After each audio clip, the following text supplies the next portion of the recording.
కొండకు వచ్చానయ్యా మిమ్మల్ని దర్శించుకున్నాను తండ్రి నా గర్భమైన సంతానము కలిగితే అది మగవాళ్ళైనా ఆడవాళ్ళైనా పర్వాలేదు నాయన ఆ రంగమ్మ ఎలా ఉంది నాయన తండ్రి శ్రీనివాస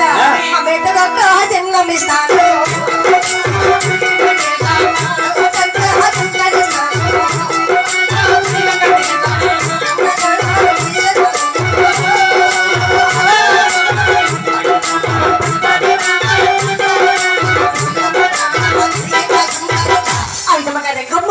అలాంటి మొక్కలు మొక్కలు కూడా వాళ్ళ మౌడు పండు మాత్రం రంగమ్మ పట్టుకోలోకి రావట్లేదు ఆ రంగమ్మ చూసి స్వామి ఇది నీ పరీక్షనో లేకపోతే నాకు ఉన్న బాధని నవ్వుతున్నావు నాకు తెలియదయ్యా నీవు వచ్చి నాకు లేనిపోయి ఆశ కలిగించావు కదయ్యా నీ కొండకి రాకుండా అలాగే ఉండిపోయినా కూడా నాకు సంతానం లేకుండా బాధపడేదని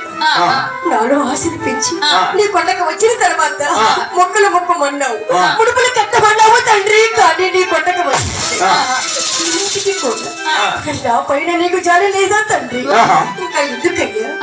ఆ వైపు ఎందుకు చూస్తున్నావా తండ్రి తక్షణమే నా ప్రాణాలు తీసుకోవయ్యా అని చెప్పి ఆ రంగమ్మకి ఇష్టంగా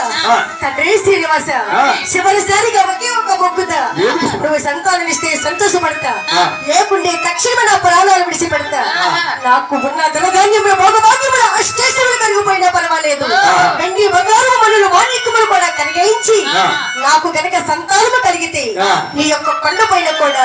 వెండి బంగారంతో దుఃఖస్తమము చేయించి నీ కొండ పైన నిలబెడతాను తండ్రి అని ఎప్పుడైతే రంగమ్మ మొక్కుకున్నదో ఆ స్వామి వారి సంతోషం తట్టుకోలేక ఆ దేవకన్యను కూడా బాలమౌడు పండుగ తయారు చేసి ఒక ఈ పట్టు అలా ఖర్జూరు ఫలము కూడా రంగమ్మ పట్టుకొని వేస్తూ ఉన్నాడట ఆ రంగమ్మ పొగ్గు పట్టవమ్మ నీకు సంతానం అని ఎప్పుడైతే రంగమ్మ ఒడిలో బాలమౌడు పండుగ వేశారో ఆ సంతోషంగా కళ్ళకు దుక్కున్న రంగమ్మ ఎలా ఉంది నాయనా ఏడు కొండలవాడ వెంకటరాడా గోవిందా చాలు తండ్రి ఈ జన్మకి చాలు తండ్రి శ్రీనివాస నేను తప్పకుండా నాకు పుట్టినటువంటి బిడ్డకైనా మగవాడికైనా 10 సంవత్సరముల వయసు వస్తే ఈ ఒక ధ్వజస్తంభం చేయించి కొడక తీసుకొచ్చి మొక్కులు తీర్చుకుంటా అని ఆనందము తట్టుకోలేక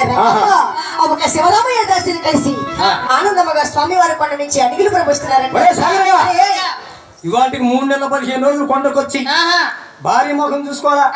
పిల్ల పాపల ముఖం చూసుకోవాలా తెల్లారి 7 గంటలకు వెళ్ళి మా ఆవిడ్ని చూసి నేను మా ఆవిడ చల్లగా తిరిగి రావాలి పెళ్లి